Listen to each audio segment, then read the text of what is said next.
પ્રશ્ન 1. ઈસવીસન 1968 પછીની બીજી રાષ્ટ્રીય શિક્ષણ નીતિ કયા વડાપ્રધાનના અધ્યક્ષ હેઠળ જાહેર કરવામાં આવેલ છે? એ. અટલ બિહારી વાજપેયી, બી. રાજીવ ગાંધી, સી. મોરારજી દેસાઈ, ડી. પી.વી. નરસિંહ રાવ. સાચો જવાબ છે બી. રાજીવ ગાંધી. પ્રશ્ન 2. દેશની સૌપ્રથમ રાષ્ટ્રીય શિક્ષણ નીતિ કયા વર્ષમાં જાહેર કરવામાં આવેલી છે? એ. ઈસવીસન 1980માં, બી. 1978માં, સી. 1970માં, ડી. 1968માં. સાચો જવાબ છે ડી. 1968માં. પ્રશ્ન 3. દૂરવર્તી શિક્ષણ પદ્ધતિમાં કેવી રીતે મૂલ્યાંકન થાય છે? એ. સતત મૂલ્યાંકન, બી. સ્વમૂલ્યાંકન, સી. સત્રાંત મૂલ્યાંકન, ડી. આપેલ તમામ. સાચો જવાબ છે ડી. આપેલ તમામ. પ્રશ્ન 4. ઓપરેશન બ્લેકબોર્ડ યોજનાની શરૂઆત કયા વર્ષથી થઈ? એ. 1900માં, બી. 1990માં, સી. 1987માં, ડી. 1988માં. સાચો જવાબ છે સી. 1987માં. પ્રશ્ન 5. ભારતીય શિક્ષણ પ્રણાલીમાં સેમેસ્ટર પદ્ધતિ આપવાની ભલામણ કઈ સમિતિઓએ કરી? એ. આચાર્ય રામમૂર્તિ સમિતિ, બી. યશપાલ સમિતિ, સી. રાધાકૃષ્ણન આયોગ, ડી. કોઠારી પંચ. સાચો જવાબ છે એ. આચાર્ય રામમૂર્તિ સમિતિ. પ્રશ્ન 6. પહેલાની શિક્ષણ પ્રણાલી 10+2ની પેટર્ન રદ કરી કઈ નવી પેટર્ન અનુસરવામાં આવશે?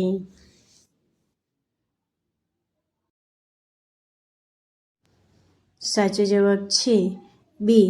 5+3+3+4.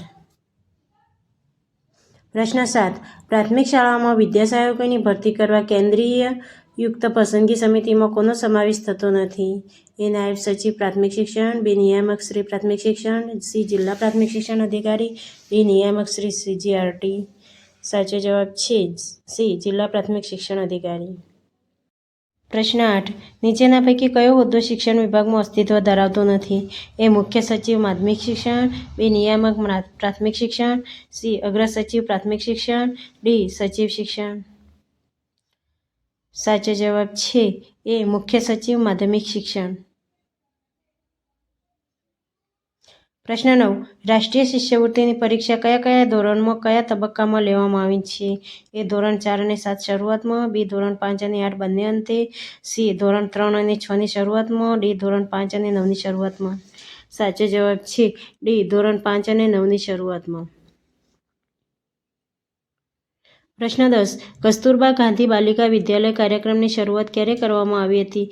એ. 2000માં, બી. 2004માં, સી. 2006માં, ડી. 2005માં. સાચો જવાબ છે બી. 2004માં.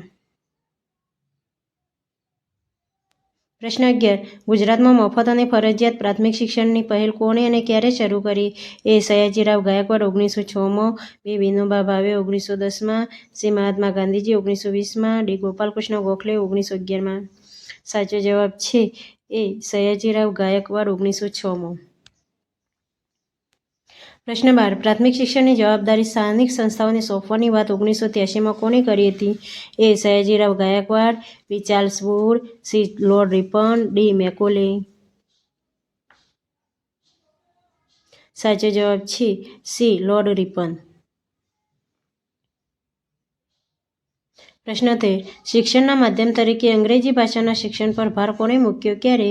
એ. Lord William Bentinck 1830, B. Macaulay 1835માં, સી. ચાર્લ્સ વુડ 1948માં, ડી. ડૉ. તારાચંદ 1948માં. સાચો જવાબ છે બી. મેકોલે 1835માં. પ્રશ્ન 14. 100 પ્રવાસન સ્થળોની ઓળખ બાળકોને કરાવવા કયો કાર્યક્રમ અમલી છે? એ. એક ભારત શ્રેષ્ઠ ભારત, બી. નિપુણ ભારત, સી. એક કદમ આગળ, ડી. વિદ્યાંજલિ. સાચો જવાબ છે એ. એક ભારત શ્રેષ્ઠ ભારત. પ્રશ્ન 15. નીટ જેવી પરીક્ષાઓનું આયોજન અને સંચાલન કોણ કરે છે? એ. CBSES, બી. IASE, C. NET, D. SSC, HSC board. સાચો જવાબ છે સી NATE. પ્રશ્ન 16. GSQAC કોના નેજા હેઠળ કામ કરે છે? એ GCERT, બે સમગ્ર શિક્ષા, સી GSSTB, ડી GSHSEB. સાચો જવાબ છે એ GCERT. પ્રશ્ન 17. SQAAF શાળા શિક્ષણના ધારાધોરણો અને પ્રમાણીકરણની કામગીરી ગુજરાત રાજ્યમાં કોણ કરે છે? એ સમગ્ર શિક્ષા, બી GCERT, C DPE, D VSK. સાચો જવાબ છે બી GCERT. પ્રશ્ન 18. NCFTE કઈ સાલ સુધીમાં તૈયાર કરવાનું NEP 2020નું ધ્યેય હતું? એ 2017, બી 2018, સી 2023, ડી 2021. સાચો જવાબ છે ડી 2021. પ્રશ્ન 19. ટેટની પરીક્ષાની વાત NEP 2020ના કયા પ્રકરણમાં કરવામાં આવી છે? એ 5, બી 4, સી 7, ડી 9.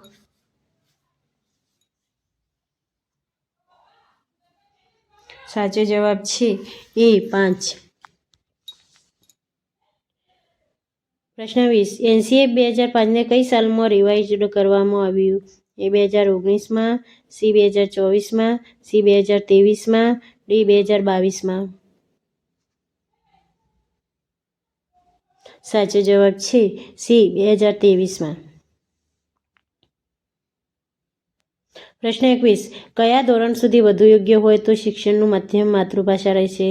એ ધોરણ 4, બી ધોરણ 8, સી ધોરણ 1 અને 2, ડી ધોરણ 7. સાચો જવાબ છે બી ધોરણ 8. પ્રશ્ન 22. કયું રાષ્ટ્રીય મૂલ્યાંકન કેન્દ્ર છે જે MOEના નેજા હેઠળ કામ કરે છે? એ પરખ, બી દીક્ષા, સી સ્વયંપ્રભા, ડી નિષ્ઠા. સાચો જવાબ છે એ પરખ.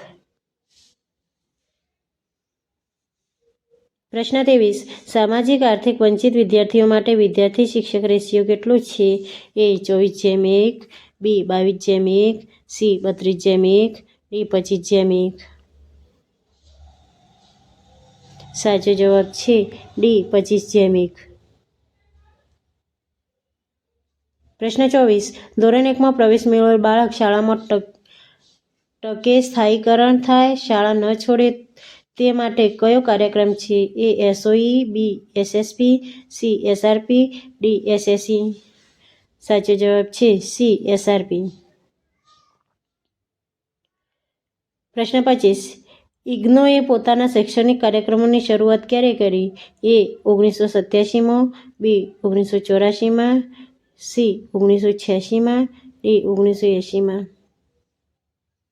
સાચો જવાબ છે એ 1987માં.